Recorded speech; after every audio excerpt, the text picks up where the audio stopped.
Hello, everyone. Welcome back. Thank you so much for joining me. Today, we are in Houston in the Lindell Park community, which is on the north side of Houston. So you're probably about 25 to 30 minutes from downtown Houston, if not probably a little bit closer, depending on traffic. Now, this beautiful home that we're viewing is built by Casita. It is going to be over 3,500 square feet, 4 bedrooms, 3.5 bath home, and the list price is going to be a little over the $1.1 million mark.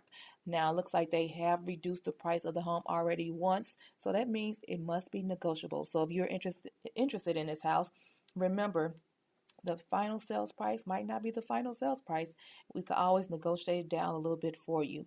The schools that are zoned to this home will be Jefferson Elementary, Marshall Middle School, and Northside High School.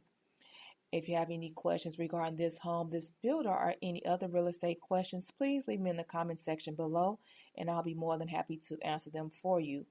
And do me a big favor before you finish this video, hit that like, subscribe, and that bell to be notified of weekly tours. Enjoy the rest of the tour.